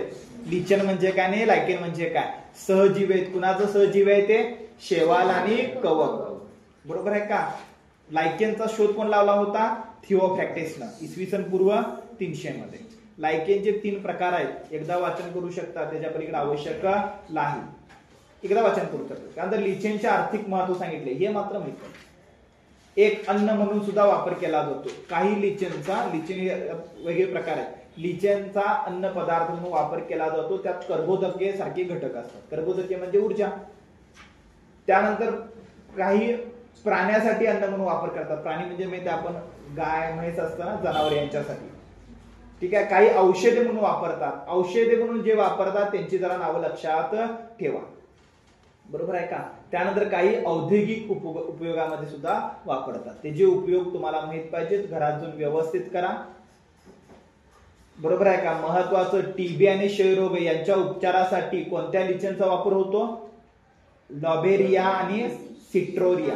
आहे का? 2 कशासाठी? टीबी आणि क्षयरोगाच्या उपचारासाठी वापरलं जातं. काही जणांना हायड्रोफोबिया होतो. फोबिया म्हणजे भीती, याच्या आधी शिकवलंय. हायड्रोफोबिया म्हणजे पाण्याची भीती. म्हणजे ज्याला पाण्याची भीती वाटत असते त्यांच्यासाठी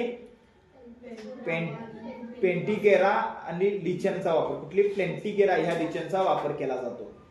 बरोबर आहे का? वेगवेगळ्या, बरोबर आहे. किडनी विकारासाठी सुद्धा कशाचा वापर केला जातो? एपिलेप्सी आणि उस्मिया. काय शब्द? उस्मिया. काय 2 आहेत. कशासाठी वापरतात? किडनी. एवढं आत कधी ते गेलेले नाहीत. काय समजालंय का?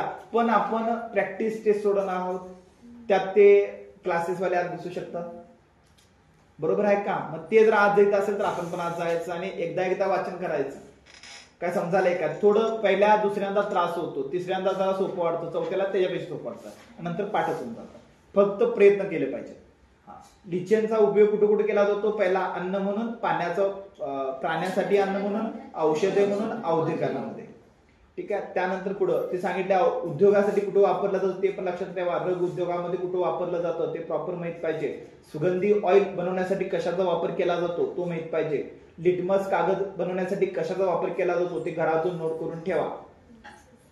त्यानंतर लिचेनचे पर्यावरणीय महत्व लेक्चर पुढे चाललंय, किमान निम्यापर्यंत तरी जाऊया.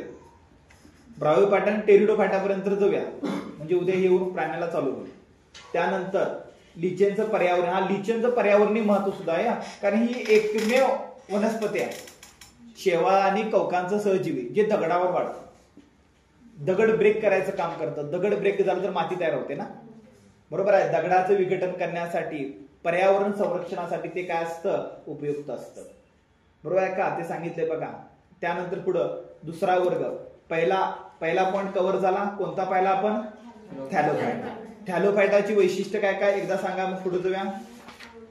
काय असतात? मूळ, खोड, पाने नसतात. जलवाहिन्या, रसवाहिन्या, उती नसतात. स्वयंपोषी असतात. प्रजनन अलैंगिक पद्धतीने करतात. उदाहरणार्थ कारा, स्पायरोगेरा, व्हॉल्वॅक्स, इलिथिक्स. शेवाळमध्ये काही एक पेशी आहेत. उदाहरणार्थ क्लोरे. बरोबर आहे का? काही एक पेशी आहेत, काही बहुपेशी आहेत. बरोबर आहे का? त्यानंतर अचल शेवाळ म्हणला तर क्लोरेला. चल शेवाळ म्हणला तर क्लायमोडोमोस. त्यानंतर पुढं काही अशाखीय आहेत, काही शाखीय आहेत. अशाखीय म्हणला तर स्पायरोगायरा, शाखीय म्हणला तर कारा. बरोबर आहे का? समुद्र तण कुठल्या शेवाळा म्हणतात? सार्गोस्तनला म्हणतात. शेवाळाचे कलर नुसार 3 प्रकार पडतात: क्लोरोफिसी, फायोफिसी, ओर्डोफिसी. ते कशामुळे, कोणत्या वर्णकामुळे होतात ते माहित पाहिजे आणि लायकेत पाहिजे. एवढंच झालंय आता. त्यानंतर लिचेनचे आर्थिक महत्व सांगितलं, पर्यावरणीय महत्व सांगितलं. त्यानंतर दुसरा प्रकार त्याला म्हणतात ब्रायोफायटा. ब्रायोफायटांना सुद्धा खरी मुळं, खोड, पाने नसतात. मुळासारखे मुलाब असतात. वर्ण की हळूहळू रेषा असतात बघा. तुम्ही लहानपणी डायग्राम काढलाय. मुलाब असतात त्याला, ठीक आहे. मुलाबाद्वारे पाण्याने क्षाराचं काय करतात ते शोषण करतात आणि जमिनीला चिकटून राहतात. बहुपेशी असतात तसेच स्वयंपोषी असतात. सावलीत तसेच आर्द्र प्रदेशात पाहायला मिळतात. त्याच्या नियरली 960 जाती 24 प्रजाती असतात. बरोबर आहे का. प्रजननासाठी अँथिडियम तर मादी प्रजननासाठी ॲर्किगोनियम हे असे म्हणतात. ती दोन नाव आहेत, लक्षात ठेवा, प्रीला विचारू शकतात. त्यानंतर स्पर्मॅटोझम, याच्या आधी शिकवले स्पर्मॅटोझम म्हणजे काय शिकवले ना, स्पर्म निर्मिती होणं. बरोबर आहे का. आठवतं का, अंडपेशीचा विकास होतो आणि स्पर्म म्हणजे वीर्य, सॉरी आपण त्याला काय म्हणतो, स्पर्म म्हणजे शुक्राणू पेशीची निर्मिती होते. मनुष्यामध्ये वीर्य कसं असतं ते पाहिलं होतं, त्याच प्रकारचे वाक्य ते लक्षात ठेवा. त्यानंतर पुढे ते स्पर्म, ही दोन वाक्य फक्त लक्षात ठेवा. फलन यांचं कशात घडून येतं, पाण्यात. हे उभयचर असतात. ह्या वनस्पतींना काय म्हणतात, उभयचर. म्हणजे पाण्यात जन्म होतो, जमिनीवर वाढतात. बरोबर आहे का. मॉस ही वनस्पतीला मातीला दृढ बनवते, झीज रोखते. त्यानंतर स्पॅग्नम, ह्या मॉसेसचा उपयोग वनस्पती कापलेल्या अवयवांना ओलसर ठेवण्यासाठी केला जातो. मॉस या वनस्पतीला भूचर वनस्पतीचा पहिला प्रकार म्हणतात. याचे 3 भागात विभाजन होतं. इथपर्यंत का आलं, इथं फक्त त्याची प्रमुख वैशिष्ट्य आहे. बरोबर आहे. कशाची, ब्रायोफायटाची वैशिष्ट्य. हा असं लक्षात ठेवा. स्टेटमेंट घरातून नोट करा, आता लिहून देत नाही का, लिहून देत. त्यानंतर पुढं ह्याचे 3 प्रकार आहेत. पहिला लिव्हरवॅट्स, मॉसेस, हॉर्नवॅट्स. फक्त लक्षात ठेवायचं, तिन्ही पण लक्षात ठेवायचं. लिव्हरवॅट्स मध्ये साध्या वनस्पती आहेत. एक पेशीय मुलाब असतं, शाकीय प्रजनन करतात. त्याचं प्रमुख उदाहरण रिक्सिया आणि मर्केन्शिया. हे 2 आतापर्यंत आयोगानं भरपूरदा विचारले. कुणाचं उदाहरण आहे ते, लिव्हरवॅट्सचं उदाहरण कोणतं आहे, रिक्सिया, मर्केन्शिया. लिव्हरवॅट काय वैशिष्ट्य आहे, साध्या वनस्पती असतात, आर्द्र आणि सावलीच्या प्रदेशामध्ये आढळतात. एक पेशीय मुलाब असतं, शाकीय प्रजनन, खंडीभवन प्रजनन होतं. नर मादी वेगवेगळ्या पेशीपासून बनलेले असतात. बरोबर आहे. काय उदाहरण म्हणला तर रिक्सिया आणि मर्केन्शिया. दुसरं मॉसेस, उच्च वर्गातील वनस्पती म्हणून ओळखल्या जातात. उच्च प्रकारच्या म्हणजे विकसित, ह्याच्या आधीपेक्षा विकसित वनस्पती आहे. त्यांची उदाहरणं फक्त लक्षात ठेवा. यातलं महत्वाचं उदाहरण आहे फ्युनारिया, आहे का. उदाहरणात महत्वाचं कोणतं, फ्युनारिया. ती फ्युनारिया, बाकीचे नाव आहेत ते पण करा, पण ह्यातलं जे महत्वाचं आयोग विचारतो ते डोक्यात पाहिजे. कुठला आहे, फ्युनारिया. बाकीचे घरात जाऊन प्रॅक्टिस करा तुम्ही, ठीक आहे. ह्यांच्यामध्ये शाकीय प्रजनन घडून येतं, लैंगिक प्रजनन घडून येतं. जमिनीची धूप रोखण्यासाठी कोण उपयुक्त असतं, मॉसेस. मॉसचा कुठला आहे, त्याचं नाव काय, स्पॅंगम असं नाव आहे बघा, स्पॅंगम. बरोबर आहे का. हे मॉसेसचा उपयोग जमिनीची धूप रोखण्यासाठी केला जातो, इंधन म्हणून केला जातो. त्यानंतर तिसरं हॉर्नवॅट्स. बरोबर आहे का. ह्या आर्द्र ठिकाणी पाहायला मिळतात, वृक्षांच्या खोडावर आढळतात. कुठलं, हॉर्नवॅट्स. 3 प्रकार सांगितले. पहिला लिव्हरवॅट्स, दुसरा मॉसेस, तिसरा हॉर्नवॅट्स. बरोबर आहे का. लिव्हरवॅट्स कुठे आढळतात, सावलीत. बरोबर आहे का.